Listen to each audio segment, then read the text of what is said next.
welcome back to Seated Tea. Hope you are doing well and you're doing great wherever you are right now. So today I just thought I would do another video. I've been experiencing this couple of weeks in terms of just feeling like I was reverting back into my old way of thinking, my old victimhood kind of mentality, and just going back into that. So I felt like, because I was kind of, my thoughts was trying to just get back into that, you're not enough, you're not good enough, you're not worthy, what is the point, kind of thinking. I had to find myself thinking like, what is happening? I have done so much to get to a place where I'm no longer in that place. Why are these thoughts coming back? So I just thought I would dive in today a bit in more detail about maybe why those feelings come back, and also how we can combat those feelings and those thoughts and those kind of reoccurring thought patterns. So yeah, I just felt like January was a bit of a one. January was very much good, but also I felt like it dragged, and because it was dragging, it felt like all the things that I wanted to do or to set out for the year were kind of like, are they going to happen? I guess also just like that pressure, and it's also, I do understand it's probably the January blues where we all kind of feel like Christmas has been just such a high, and then we come down to reality of going back to work, going back to routine. And very much for me, I was off for like around 2 weeks from work. So that was a bit of a shock going back to work. When like, oh, I've been off for 2 weeks, where I've just been like in this lull of just enjoying just the peaceful, not having to wake up early, not having to really, follow a routine. And I think it was getting back to that routine, and that was kind of the thing I found the hardest, just to be like, okay, we're no longer in holiday mode, we're back into work mode, and it's okay. For me, how I kind of combated that was just going through it, obviously, and just being like, it's not going to last forever. Obviously, January was a fasting month for me as well, so it was just also a month of, I was really not, eating, I was fasting for the Lord. So I think, with everything, when you do fast, everything gets heightened sometimes, and the things that you might have thought like, oh, they're fine, kind of bubble up to the surface. But fasting is always a good way to die to the flesh, and increase your spirit man. So for me, and definitely January was a bit of a long month, but it's fine, I got through it. But I did feel, I would say a week ago, where it just felt like I didn't know, I just felt stuck. I was like, the heck. And also part of me, probably does know like this part of it is spiritual. So I fasted, and so after a fast I do expect some kind of not expect, but sometimes most likely a battle will come to effect, because the enemy doesn't want me to get through the breakthrough that he knows that is already mine. So part of me obviously was aware of that, but just couldn't break through in just terms of that feeling of like, oh God, why does everything just feel like a struggle? And started having thoughts of just being like, oh, you're not enough, and having that victimhood thinking again. And I was like, no, I had to stop it. And the way I was able to stop it was just bringing back the word of God and being like, I'm enough, I am worthy because Christ is worthy, I'm a child of God, I am a royal priesthood. Just spoke life into myself, the words that you speak are life and death, choose life. I only feel like I had to kind of speak to myself the words of life rather than speaking down to myself, because when you speak down to yourself in that way, when it feels normal when you've done it for such a long time, but because I hadn't done it for such a long time, I think I was able to see and capture the what's the word, just the dysfunctionality of it. I was like, this is so wrong. Like, even for the thoughts to come in, I was like, no, like it was almost like a stubborn no, like this is so wrong. Like, but before that I found it very hard obviously to be in the mindset of like, you are good enough, you're worthy, like you can prioritize yourself, you're created for a purpose, you're created for greater, you're created for more. I couldn't see that before, because those were words I never spoke consistently. Obviously whatever you speak into your life you will become. Even some people don't believe that, but it's very much true, because I kept saying those things to myself for years, and I did accomplish a lot. I accomplished things, but inwardly I still wasn't accomplishing what I truly wanted to accomplish, if that makes sense. So you can speak words like that to yourself, but in effect they will come to fruition.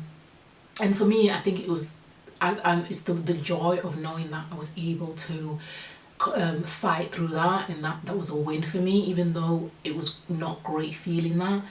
The joy comes from knowing that I was able to capture those thoughts, take them captive, and be like, no, I'm actually worthy to be in this place. I'm seated in heavenly places. The Lord prepares a table for me in the presence of my enemies. I was like, no, I am enough. I have, if God is for me, who can be against me? At the end of the day, I have the most powerful, most loyal, most loving God, the only God. And he is for me, that nothing, he does everything for my good. So even in this season where sometimes it doesn't always feel good, I know that he's already made a way for my good.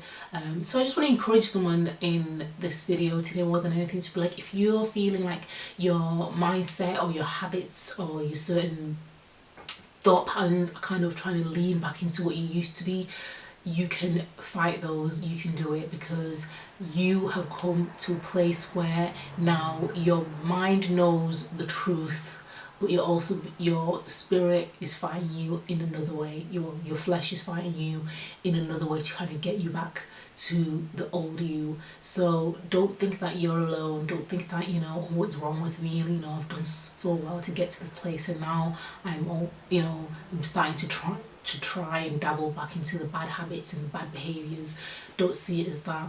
I definitely believe if you're a believer, commit everything to God, because he is the ultimate guide, the one who will help you, strengthen you, lead you, and perfect everything in the end. So lean on him and press in on him, because for me in that moment I was just like, what is happening? I had to be like, Lord, I don't know, I don't like this, but I'm just gonna lean on your strength. But then also at the same time, obviously I was saying these words at the time, you'd be like, yeah, I'm worthy, yeah, I'm enough. Even though I didn't feel like those words, the fact I was saying them was enough in that moment in time, because you don't have to always feel it. And the fact for me was like, no, we're combating what we feel by doing the opposite. My emotions will not control the narrative of my life. So if my emotions are saying to me, well, you feel sad or you feel down or you feel like a victim, so you might as well just speak like a victim. It's like, no, my emotions do not validate me. The only thing that validates me is God and the words that I speak to myself. So don't ever think that because your emotion is saying something that you need to just act on it.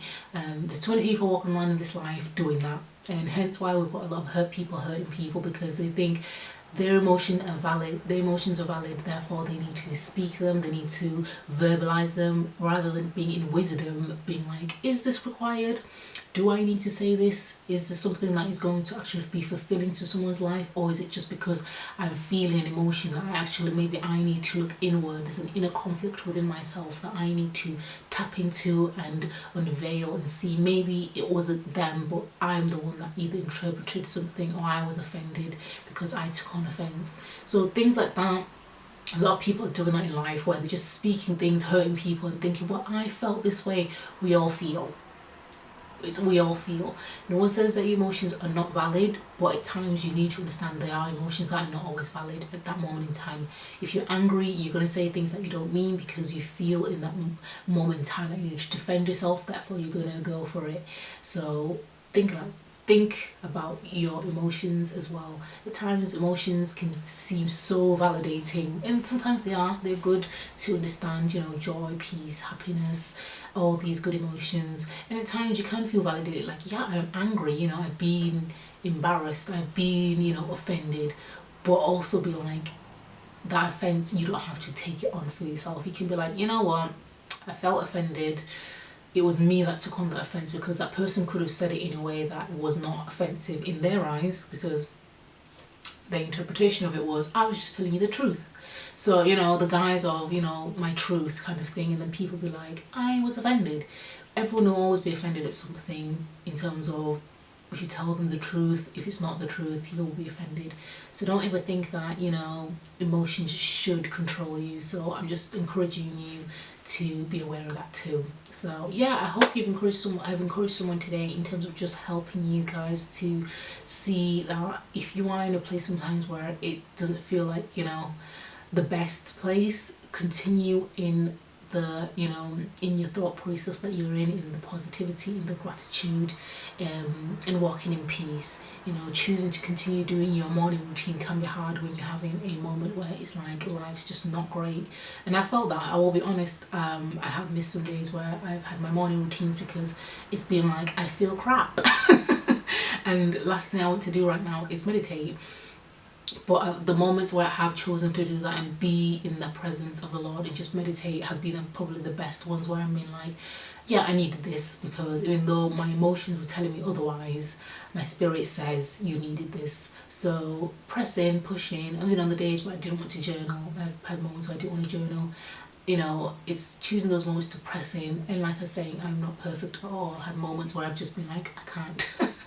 And sometimes I just have a conversation with the Lord. I'm like, Lord, I'm just having a day today. Please have grace on me, have mercy on me. Like, Holy Spirit, help me today, because I'm just going through it and I just can't see, the light at the end of the tunnel. And in those moments, I feel the Lord more in his guidance and his help and just his aid and his compassion and love more than anything, rather than me. Previously, I would have pretended like I was okay with the Lord and be like, yeah, Lord, I'm fine, and just kind of batted it off and just kind of being in my own world and probably done whatever I wanted to do because I'm not feeling it that day. Whereas now I'm honest, going to end it on here on this note and just say thank you so much, guys, for watching. Please do like, comment below, and let me know your thoughts for how your January went. Yes, thank you so much, guys, as always, for watching, and I'll see you in the next one. Bye.